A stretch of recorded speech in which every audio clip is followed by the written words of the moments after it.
Chris then tells me that they had the house built, and the only part of the mortgage is design $2,800. time, the life he was living, the family that would be broken to pieces because of their affair. He saw the look of despair, and he put his arms around her, leading her to the couch. As they lay on the couch, she said to him, "You have all this, more than most people, and we are doing this. Why are we doing this? Are you willing to give all this up? Is your relationship with your wife that bad?" Wife was trying to work it out. Searches, Nana marrying, says he'll leave his wife, blah, blah, blah. Now, let's get back into her 7 pages of notes.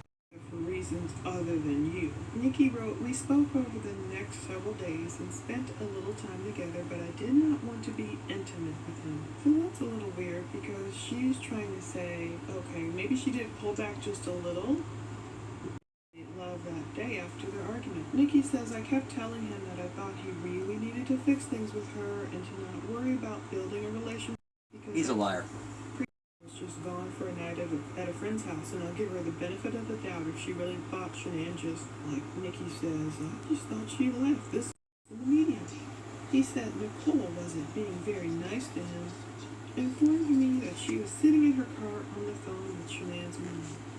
I asked, or she just says asked, how Nicole knew Shanann was his mom.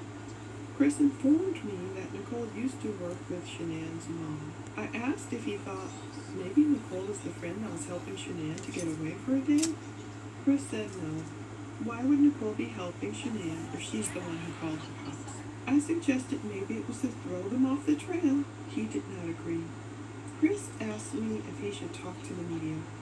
I initially told him no, and then suggested that if he decided to speak to them, that maybe in my mind, the minute Chris would have asked Nikki, "Should I talk to the media?" I mean, heck yeah. This is not a decision of, "Oh, should I go in for an interrogation or something?" It's, if you are totally innocent, and your wife of 6 years, and your 2 daughters disappear one day, and you had nothing to do with it. And you can't evidence trickster your way out, so you can't produce a text or a series of texts, you can't show anything else, whatever, some evidence, then fiddling with your own intent is, I guess, the next worst thing you can do.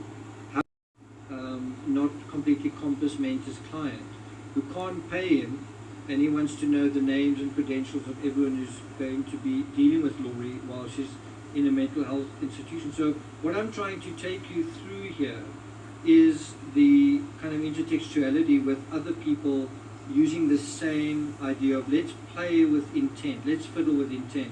I can't defend myself by looking at the actual evidence. I don't have an alibi. I can't evidence trickster my way out of it. So let's play with my own intent.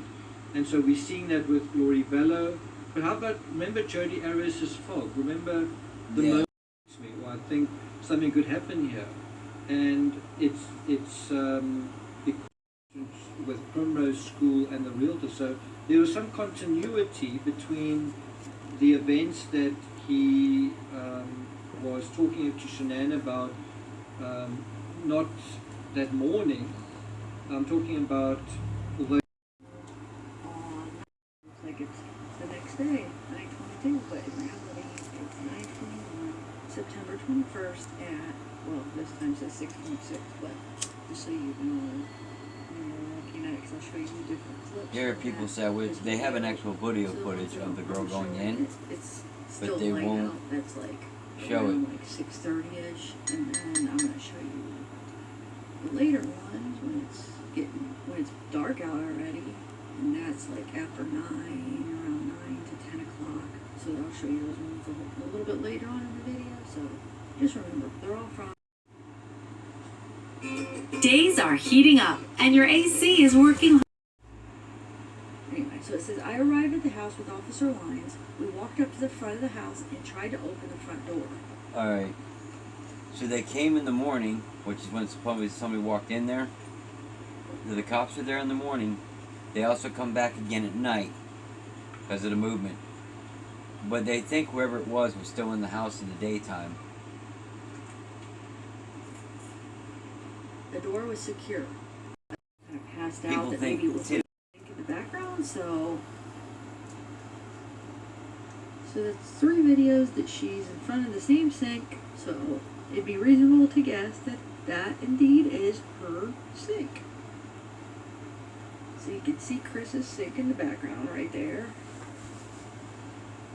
And if you compare it across from the bathtub, then you have the shower basically in the middle right there, and then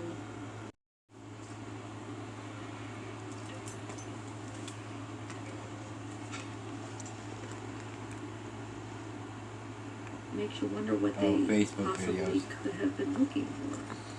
And was it MK, or was it maybe someone on Chris's